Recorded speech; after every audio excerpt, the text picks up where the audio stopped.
नमस्कार, ज्ञान समग्र चैनल पर आपका स्वागत है। आज के हिंदी क्लास में हम नमक कहानी के प्रश्न उत्तर पर चर्चा करेंगे। इस कहानी की लेखिका हैं रजिया सज्जाद जहीर और यह कहानी कक्षा 12वीं एनसीईआरटी हिंदी आधार पाठ्यक्रम में पढ़ने के लिए प्रस्तावित है। इस पाठ का सारांश और इस पाठ के बारे में परिचय हम पिछले वीडियो में बता चुके हैं। अगर वो वीडियो आपने नहीं देखा है तो प्लेलिस्ट में जाकर के या डिस्क्रिप्शन में जाकर के लिंक से जरूर उस वीडियो को देख लें। आज के वीडियो में आइए हम चलते हैं प्रश्न उत्तर के बारे में चर्चा करने। पहला प्रश्न है कि सफिया के भाई ने नमक की पुड़िया ले जाने से क्यों मना कर दिया। जैसा कि आपने कहानी में पढ़ा कि भारत और पाकिस्तान का विभाजन हो गया था और अब ये दो अलग अलग देश बन चुके थे और दोनों देशों के बीच नमक को गैर कानूनी ढंग से या बिना लाइसेंस के व्यापार करना या सीमा के इस पार उस पार ले जाना ले आना ये गैर कानूनी हो गया था। तो इसी कारण से सफिया के भाई ने नमक ले जाने से मना कर दिया। उन्हें पता था, सफिया का भाई पुलिस वाला था, उसे कानून पता था, तो उसके लग रहा था कि कस्टम वालों को अगर पता चल गया कि नमक ले जा रही हैं तो इनके सारे सामानों की तलाशी होगी और काफ़ी बदनामी होगी, इसीलिए उसने मना कर दिया। तो आइए इसका उत्तर देखते हैं। सफिया का भाई एक बहुत बड़ा पुलिस अफसर था। वह कानून कायदों से भली भांति परिचित था। वह जानता था कि लाहौरी नमक ले जाना सर्वथा गैर कानूनी है, इसलिए उसने सफिया को नमक की पुड़िया ले जाने से मना कर दिया। वह नहीं चाहता था कि उसकी बहन कस्टम जांच में पकड़ी जाए। अगला प्रश्न देखते हैं। नमक की पुड़िया ले जाने के संबंध में सफिया के मन का द्वंद्व स्पष्ट कीजिए। इसी प्रश्न को दूसरे तरह से पूछा जा सकता है। नमक की पुड़िया ले जाने न ले जाने के बारे में सफिया के मन में क्या द्वंद्व था, स्पष्ट कीजिए। कहानी में जैसा कि आपने पढ़ा, पहले तो सफिया नमक को ले जाना चाहती है, लेकिन जब उसका भाई ये बताता है कि ये गैर कानूनी है और उससे एक आशंका है कि कस्टम वालों की पकड़ में आने से सारा सामान वो खोलेंगे, बदनामी भी होगी, तो पहले वो इसे प्यार का सौगात समझ करके और दिखा कर ले जाना चाहती है। लेकिन जब धीरे धीरे उसका गुस्सा शांत होता है, फिर वो विचार करती है और कई तरह से इस पर सोचती है कि वो दिखा कर ले जाए या छिपा कर ले जाए। अगर छिपा के ले जाए तो कहाँ छिपा के ले जाए, लेकिन अंतोगत्वा वह निर्णय करती है कि नहीं, इस प्यार के तोहफे को वो छिपा कर नहीं ले जाएगी और वो दोनों तरफ के कस्टम अधिकारियों को नमक दिखा करके बता करके ले जाती है और दोनों तरह के कस्टम अधिकारी इंसानियत के कारण उसे नमक को ले जाने देते हैं। तो इस तरह से इसी द्वंद्व को आपको इस उत्तर में समेट कर लिखना है। आइए उत्तर देखते हैं। नमक की पुड़िया ले जाने के संबंध में सफिया के मन में यह द्वंद्व था कि वह नमक की पुड़िया को चोरी से छिपा कर ले जाए या कस्टम अधिकारियों को दिखा कर ले जाए। वह सोचती है कि अगर दिखा कर ले जाने पर कस्टम वाले न ले जाने दें तो क्या करेगी। अतः पहले वह इसे किनुओं की टोकरी में सबसे नीचे रख कर ले जाना चाहती है। फिर वह निर्णय करती है कि वह प्यार के इस तोहफे को चोरी से नहीं ले जाएगी, अतः वह नमक की पुड़िया को कस्टम वालों को दिखाएगी। अगला प्रश्न है। जब सफिया अमृतसर पुल पर चढ़ रही थी तो कस्टम ऑफिसर निचली सीढ़ी के पास सिर झुकाए चुपचाप क्यों खड़े थे। अब आपने देखा कि अमृतसर में जो हिंदुस्तानी कस्टम अधिकारी थे, सुनील दास गुप्त, उन्होंने सफिया की नमक की पुड़िया उसके पर्स में रख दी, अपने दोस्त की एक किताब भी दिखाई और इससे बताया कि वो ढाका के रहने वाले हैं, उनका वतन अभी भी ढाका है। लेकिन जब सफिया पुल पर चढ़ने लगी तो वो उसको विदा करते हुए पुल के पास तक गए और सफिया जब पुल के ऊपर चढ़ी तो वो सिर झुकाए नीचे खड़े थे। अब वो क्या सोच रहे थे अपने मन में, इसे आपको आंसर में लिखना है कि क्यों वो सिर झुकाए खड़े थे। इसका कारण कहानी में कहीं नहीं दिया हुआ है, लेकिन आप समझ सकते हैं कि जब सफिया ने सिख बीबी के लिए नमक ले जाने की सारी बात बताई तो वो कितने भावुक हो गए और उसी भावुकता के कारण उन्हें भी अपना वतन याद आने लगा, ढाका की याद आने लगी और शायद उन्हें अफसोस हो रहा था कि ये विभाजन नहीं हुआ होता तो कितना अच्छा होता। इस विभाजन ने कैसे लोगों को अपनी अपनी जन्मभूमि से जुदा कर दिया और इसी भावुकता के कारण वो कहीं न कहीं सोच में पड़े हुए थे और इसीलिए सिर झुका करके वो खड़े रहे होंगे। दूसरा कारण ये हो सकता है कि सफिया ने सिख बीबी के लिए वो हिम्मत दिखाई कि जो काम गैर कानूनी था कानून के नज़रिए से, उसको भी उसने सिख बीबी की मोहब्बत के लिए, उनके प्यार के लिए किया। तो सफिया के मन में जो एक मोहब्बत है और जो जिस तरह से वो साहसी और हिम्मती है, अपने वादे की पक्की है, उसके इस स्वभाव को देख करके उसके प्रति आदर भाव में उनकी निगाहें झुकी होंगी। तो इसको भी आप लिख सकते हैं। यानी कुल मिलाकर के आप परिस्थितियों में, जो कहानी की परिस्थितियां हैं उसके हिसाब से सोच करके आप इसमें पॉइंट्स लिख सकते हैं। तो आइए उसका उत्तर देखते हैं। कस्टम ऑफिसर जो कि बंगाली थे, उन्हें सफिया की संवेदनाएं बहुत अच्छी लगी। सफिया द्वारा सिख बीबी की भावनाएं जानकर उन्हें भी संभवतः अपने वतन ढाका की याद हो आई। शायद वह सोच रहे हों कि विभाजन की लकीर ने जमीन को भले ही बांट दिया, लेकिन दिलों को नहीं बांट पाई। सफिया की ईमानदारी और वायदे को देखकर कस्टम अधिकारी ने अपना सिर झुका लिया। उसे सफिया द्वारा किए गए कार्य पर नाज था। वह सिर झुकाकर अपनी श्रद्धा सफिया के प्रति व्यक्त करना चाहते थे। अगला प्रश्न देखते हैं। लाहौर अभी तक उनका वतन है और दिल्ली मेरा या मेरा वतन ढाका है जैसे उद्गार किस सामाजिक यथार्थ का संकेत करते हैं? तो पहले तो आप ये समझिए कि कहानी में ये उद्गार किसके हैं, ये बात किसने कही। तो जो पहला है, लाहौर अभी तक उनका वतन है और दिल्ली मेरा, ये वाक्य पाकिस्तानी कस्टम अधिकारी का है, जो सिख महिला के प्रति सफिया से कहता है। जब सफिया ने बताया कि सिख महिला जो लाहौर की रहने वाली थी लेकिन भारत में अब रहती हैं और लाहौरी नमक उन्होंने मंगाया है, उन्हीं के लिए मैं ये प्यार का तोहफा समझ करके इस नमक को ले जा रही हूँ, तो उस पाकिस्तानी कस्टम अधिकारी ने नमक की पुड़िया ले जाने दी और साथ में ये भी कहा कि उस खातून यानी उस सिख महिला से कहिएगा कि अभी भी लाहौर उनका वतन है और मेरा वतन दिल्ली है। दूसरी तरफ जो हिंदुस्तानी कस्टम अधिकारी थे, जो मूलतः ढाका के रहने वाले थे, तो उन्होंने कहा कि अभी भी मेरा वतन ढाका है। तो इस तरह से इन दोनों कथनों से अपनी अपनी जन्मभूमि के प्रति एक लगाव, एक प्रेम का पता चलता है। तो प्रश्न में यही पूछा गया है कि इस उद्गार से किस सामाजिक यथार्थ का संकेत मिलता है, कहानी में क्या पता चलता है। तो आपको यही बताना है कि इस उद्गार से पता चलता है कि देश भले ही बंट गया, विभाजन भले हो गया, लेकिन दोनों तरफ के लोगों के दिल नहीं बटे और वो विभाजन के बाद भी अपनी अपनी वास्तविक जन्मभूमि को याद करते थे और उसके प्रति मोहब्बत रखते थे। आइए इसका उत्तर देखते हैं। पाकिस्तानी कस्टम अधिकारी सफिया से कहता है, उस खातून यानी सिख बीवी से कहिएगा कि लाहौर अभी तक उनका वतन है और दिल्ली मेरा। इसी तरह हिंदुस्तानी कस्टम अधिकारी सुनील दास गुप्त कहते हैं कि ढाका उनका वतन है। ये कथन उस सामाजिक यथार्थ का संकेत करते हैं कि राजनीतिक तौर पर खींची गई रेखाएं जमीनों को भले ही बांट दें पर दिलों को नहीं बांट सकती। लोग भले ही विस्थापित हो जाते हों परंतु अपनी मातृभूमि से भावनात्मक लगाव बना रहता है। स्वदेश प्रेम कोई गमले में लगाया जाने वाला पौधा नहीं है जिसे कहीं भी उगा दिया जाए। वास्तव में भारत पाकिस्तान का विभाजन स्वाभाविक नहीं, कृत्रिम विभाजन था। अगला प्रश्न देखते हैं। नमक ले जाने के बारे में सफिया के मन में उठे द्वंद्व के आधार पर उसकी चारित्रिक विशेषताओं को स्पष्ट कीजिए। जैसा कि आपको पता है, सफिया कहानी की मुख्य पात्र है और उसका भाई कहता है कि नमक ले जाना गैर कानूनी है। इसके बावजूद भी वह सिख महिला के लिए प्यार की सौगात के रूप में नमक ले जाना चाहती है। अब इसके बारे में उसके मन में तमाम उहापोह हैं कि अगर नमक को छिपा कर ले जाती है, पहले वो सोचती है कि नमक को दिखा कर ले जाएं, फिर उसको लगता है अगर कस्टम वाले नहीं ले जाएंगे तो हमारा वादा टूट जाएगा, नहीं ले जाने देंगे तो फिर छिपा कर ले जाना चाहती है, लेकिन फिर अंत में वो दिखा कर ले जाना चाहती है। तो ये जो उहापोह है, इसके आधार पर आपको सफिया के चरित्र की विशेषताएं बतानी है। जब भी चरित्र की विशेषताएं बताने के लिए किया जाए तो चरित्र के गुणों को आपको पॉइंट वाइज बताना है। अब इसको दो तरह से आप लिख सकते हैं, या तो चारित्रिक गुणों को पहले पॉइंट वाइज बताएं और फिर कहानी के प्रसंग के माध्यम से ये साबित करें कि ये चारित्रिक विशेषता उसके अंतर्गत है।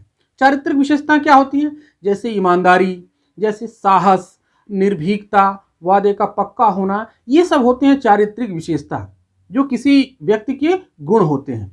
तो पहले उन गुणों को लिखिए और फिर उसको साबित भी करना है कि ये किस प्रसंग से पता चलता है कि सफिया में ये गुण या ये चारित्रिक विशेषता है। तो या तो ऐसे लिखिए पॉइंट वाइज, या तो आप पहले वो प्रसंग उद्धृत कीजिए और फिर निचोड़ निकालते हुए बताइए कि इससे पता चलता है कि सफिया के अंतर्गत ये चारित्रिक विशेषता थी। तो जो जो चारित्रिक विशेषताएं थी उसके लिए आप अलग अलग प्रसंग देंगे, फिर उसका निचोड़ के रूप में उसकी विशेषताएं बताएंगे। तो आइए इसको हम देखते हैं कहानी के आधार पर। सफिया का भाई नमक ले जाने को गैर कानूनी बताता है। इसके बावजूद सफिया हर हाल में नमक ले जाने का निश्चय करती है, क्योंकि उसने अपनी मां समान सिख महिला से वादा जो किया था। इससे पता चलता है कि सफिया अपने वादे की पक्की है। सफिया लाहौरी नमक को अपनी मुंहबोली मां के लिए प्यार का तोहफा बताती है। इसीलिए जब बार बार उसका भाई कानून का हवाला देता है तो सफिया झल्ला कर कहती है, सारे कानून कस्टम वालों के ही होते हैं या कुछ मोहब्बत मरवत इंसानियत के होते हैं। इससे पता चलता है कि सफिया मोहब्बत और इंसानियत को कानून से ज़्यादा महत्वपूर्ण मानती है।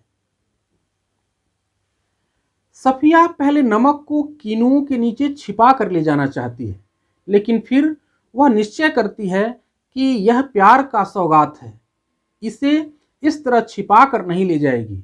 इससे उसकी ईमानदारी और मोहब्बत के प्रति सम्मान का पता चलता है। तो इस तरह से इस उत्तर के माध्यम से ये पता चलता है कि सफिया की 3 चारित्रिक विशेषताएं हैं। सबसे पहला तो वादे की पक्की है, इसको भी प्रसंग के माध्यम से आप स्पष्ट करेंगे। दूसरा, वह इंसानियत और मोहब्बत को कानून और हुकूमत से ऊपर मानती है, ज़्यादा महत्वपूर्ण मानती है, इसको प्रसंग से बताएंगे।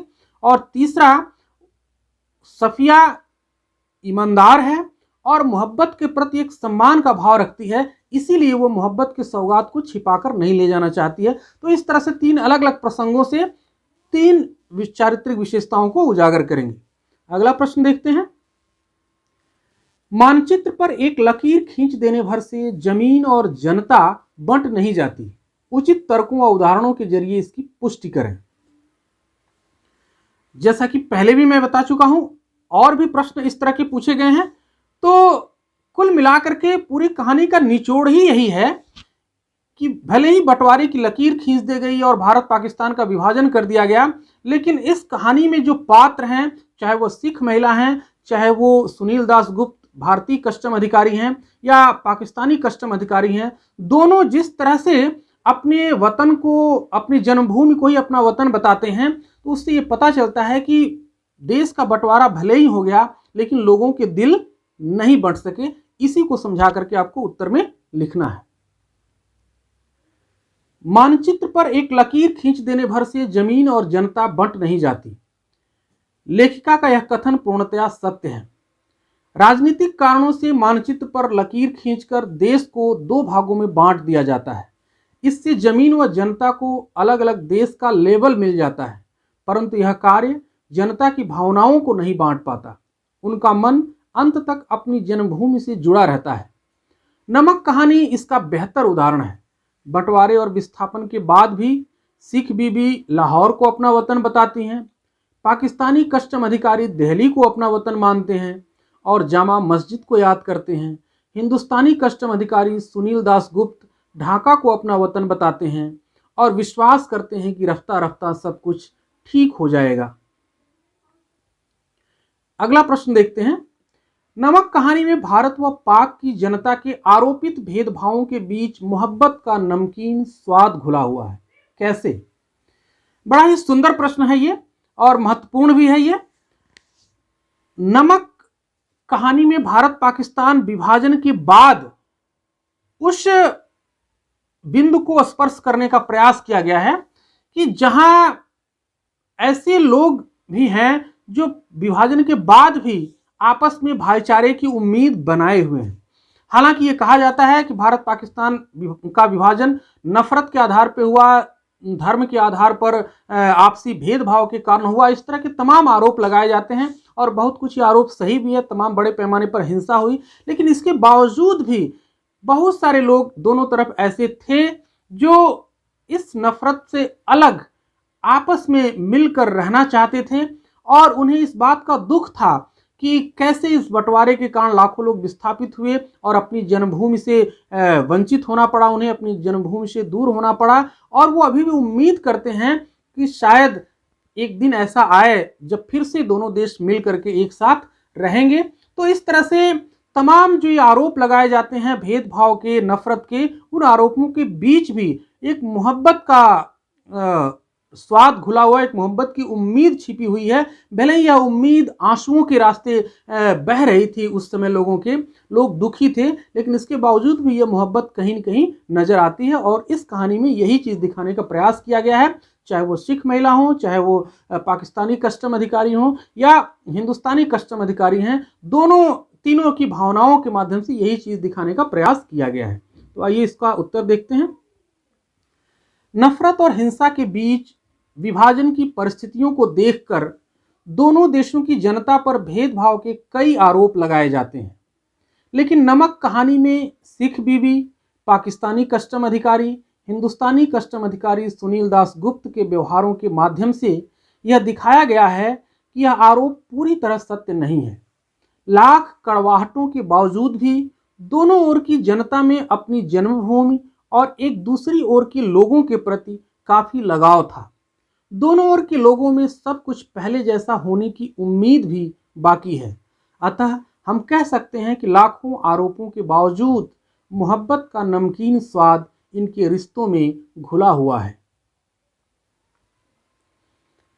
अब अगला जो प्रश्न है वो कहानी से सेंटेंस लिए गए हैं और उसके बारे में पूछा जा रहा है कि क्यों कहा गया है। कहानी के कुछ वाक्य हैं जो क्यों कहा गया है, तो कहानी के आधार पर आप प्रसंगों को उद्धृत करते हुए बताएंगे कि यह कथन क्यों कहा गया है। पहला इसमें कथन है, क्या सब कानून हुकूमत के ही होते हैं, कुछ मोहब्बत, मरउवत, आदमियत, इंसानियत के नहीं होते। तो सबसे पहले तो आप ये जानिए कि ये कथन किसका है। ये कथन सफिया का है और वो तब कहती है जब उसका भाई बार बार उसे कानून का हवाला देते हुए ये समझाने का प्रयास करता है कि नमक पाकिस्तान से भारत में ले जाना गैर कानूनी है और वो पकड़ी जाएगी, नमक नहीं ले जा सकती। तब वो ये बात कहती है। तो इसी को आपको लिखना है कि क्यों उसने कहा। सफिया जब प्यार के तोहफे के रूप में अपनी मुंहबोली माँ के लिए थोड़ा सा लाहौरी नमक भारत ले जाना चाहती है तो उसका भाई उसे गैर कानूनी बताता है। तब सफिया ने नाराज होकर कहा, क्या सब कानून हुकूमत के ही होते हैं, कुछ मोहब्बत, मरउवत, आदमियत, इंसानियत के नहीं होते। इससे पता चलता है कि वह मोहब्बत और इंसानियत को हुकूमत से ऊपर मानती है। अगला कथन है, भावना के स्थान पर बुद्धि धीरे धीरे उस पर हावी हो रही थी। ये लेखिका कहती है सफिया के बारे में। कब कहती है? सफिया पहले तो लाहौरी नमक दिखा करके ले जाना चाहती थी क्योंकि वो इसे प्यार का तोहफा मानती थी, लेकिन जब बार बार सफिया का भाई समझाता है कि ये लाहौरी नमक ले जाना गैर कानूनी है और कस्टम वाले रोक देंगे, आपको नहीं ले जा पाएंगे, तो हालांकि सफिया गुस्सा होती है, लेकिन जैसे उसका गुस्सा ठंडा होता है तो फिर वो विचार करने लगती है कि अगर वो दिखा कर ले जाती है और कस्टम वाले नहीं ले जाने देंगे तो क्या होगा उस वादे का जो उसने उस मुंहबोली माँ के से किया है। तो इसके बाद वो तरह तरह से इस पर विचार करने लगती है और इसी प्रसंग में लेखिका ने कहा है कि अब धीरे धीरे उसकी भावना के स्थान पर बुद्धि हावी हो रही थी, क्योंकि पहले गुस्से में थी तो भावना हावी थी, लेकिन जब वो तर्क करके सोचने लगती है कि कैसे ले जाएं तब बुद्धि धीरे धीरे उस पर हावी होने लगती है। जब सफिया का भाई गैर कानूनी बताकर नमक ले जाने से रोकता है तो झल्लाकर सफिया कहती है, मैं कौन इसे छिपा कर ले जाऊंगी, यह तो प्यार का सौगात है, मैं दिखा कर ले जाऊंगी। लेकिन जब उसका गुस्सा शांत होता है तो विचार करती है कि दिखा कर ले जाने पर यदि कस्टम वाले न ले जाने दें तो क्या करेगी। उस समय भावना के स्थान पर उसकी बुद्धि धीरे धीरे उस पर हावी हो रही थी। तीसरा कथन है, मोहब्बत तो कस्टम से इस तरह गुजर जाती है कि कानून हैरान रह जाता है। अब ये कथन किसने कहा है? ये कथन पाकिस्तानी कस्टम अधिकारी ने कहा है। जब सफिया उसको नमक का पुड़िया दिखा करके सब कुछ सही सही बता देती है तो पाकिस्तानी कस्टम अधिकारी बताता है कि वो आज भले ही पाकिस्तान में है लेकिन उसकी जन्मभूमि दिल्ली है और अभी वो दिल्ली को ही अपना वतन मानता है। वो वापस पुड़िया सफिया को देता है और कहता है कि आप इसे शौक से ले जाइए और जामा मस्जिद की सीढ़ियों को मेरा सलाम कहिएगा। उस सिख महिला से भी कहिएगा कि अभी भी उनका वतन जो है वो पाकिस्तान या लाहौर है और मेरा वतन दिल्ली है। उसी समय वो ये कहता है कि ये मोहब्बत की निशानी जो आप ले जा रही हैं, तो मोहब्बत तो ऐसी चीज़ है कि कस्टम से ऐसे गुजर जाती है कि कानून हैरान रह जाता है। तो आप इसको बड़े ही संक्षेप में लिखेंगे। नमक ले जाने के बारे में सफिया सब कुछ साफ साफ बता देती है, फिर भी पाकिस्तानी कस्टम अधिकारी उसे नमक ले जाने देता है। असल में वह सिख महिला की अपनी जन्मभूमि के प्रति मोहब्बत से काफ़ी प्रभावित होता है और खुद भी अपनी जन्मभूमि दिल्ली को याद करते हुए कहता है, मोहब्बत तो कस्टम से इस तरह गुजर जाती है कि कानून हैरान रह जाता है। अगला कथन है, हमारी ज़मीन हमारे पानी का मज़ा ही कुछ और है। ये कथन है हिंदुस्तानी कस्टम अधिकारी सुनील दास गुप्ता का, जो सफिया को अपने एक मित्र के द्वारा उपहार में दी गई किताब को दिखाते हुए अपने जन्मभूमि ढाका को याद करते हैं और वो कहते हैं कि हमारी जन्मभूमि का जो पानी है और वहाँ जो रहन सहन है, वो सब कुछ उसका अपना अलग ही मज़ा है। तो कुल मिला के इस कथन के माध्यम से वो अपनी जन्मभूमि के प्रति अपने लगाव को दिखाते हैं। भले ही आज वो हिंदुस्तान में है, लेकिन ढाका जो उसमें पूर्वी पाकिस्तान था, वहाँ उनका जन्म हुआ था, तो उसके प्रति अपने लगाव को दिखाते हैं। उत्तर देखते हैं। यह बात हिंदुस्तानी कस्टम अधिकारी सुनील दास गुप्त अपनी जन्मभूमि ढाका को याद करते हुए कहते हैं। इससे पता चलता है कि अभी भी उन्हें अपनी मातृभूमि से कितना लगाव है। हर व्यक्ति को अपनी मातृभूमि प्रिय होती है। राम भी कहते हैं, अपि स्वर्णमयी लंका न मे लक्ष्मण रोचते, जननी जन्मभूमिश्च स्वर्गादपि गरीयसी। लंका विजय के बाद लक्ष्मण से राम कहते हैं कि यह लंका भले ही सोने की है, लेकिन मुझे अच्छी नहीं लगती। क्यों?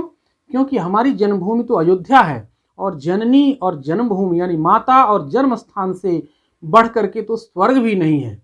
तो इस तरह से हर व्यक्ति को अपना जन्म स्थान अच्छा लगता है।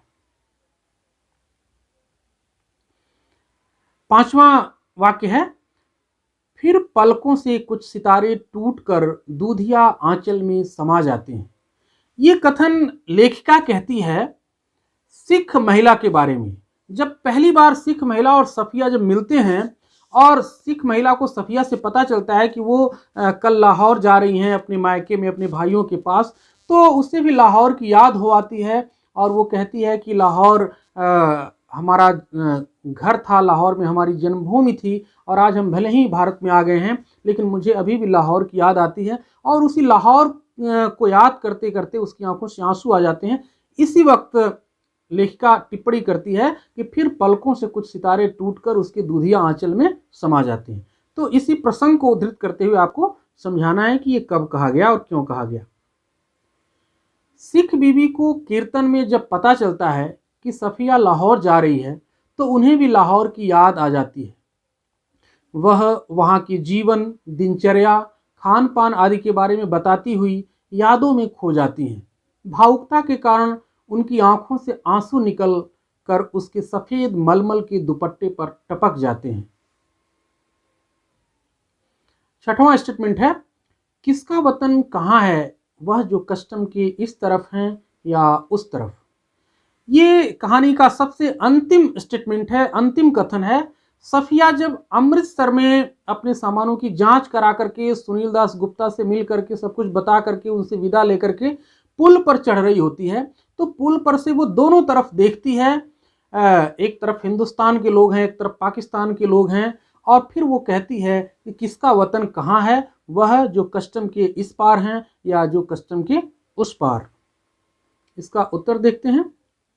जब सफिया अमृतसर स्टेशन पर पुल के ऊपर चढ़ रही थी, तो दोनों ओर के लोगों को देखकर वह यह बात सोचने लगती है कि एक ही जैसे लोग हैं, एक ही जैसी जबान, एक ही अंदाज। उसे समझ में नहीं आता कि वतन कहाँ है, अर्थात पाकिस्तान अथवा हिंदुस्तान कहाँ है। ये दोनों देश तो एक ही हैं, केवल कस्टम ने इन दोनों देशों को बांट रखा है। तो कौन किस देश का है, कस्टम के उधर वाले भारत के हैं या कस्टम के इधर वाले पाकिस्तान के हैं, यह बात उसे समझ में नहीं आती है। तो इस तरह से इस पाठ के सभी प्रश्न उत्तर आपने देखे। यह पाठ बहुत ही आसान है, चूंकि कहानी है तो अगर आप एक बार कहानी को ठीक से आप पढ़ेंगे तो हर प्रश्न का उत्तर बड़ी आसानी से दे सकेंगे। कुछ भी इसमें रटने की जरूरत नहीं है, आप आसानी से अपने शब्दों में भी कहानी के आधार पर प्रश्नों का उत्तर दे सकते हैं। लेकिन परीक्षा के लिए पहले से प्रश्नों के उत्तर आपके दिमाग में होने जरूरी हैं, ताकि वहां पर आपको उत्तर फ्रेम करने में, उत्तर बनाने में बहुत ज़्यादा समय न लगे। तो आज के लिए बस इतना ही। अगली वीडियो में किसी नए पाठ के साथ मिलेंगे, तब तक के लिए धन्यवाद।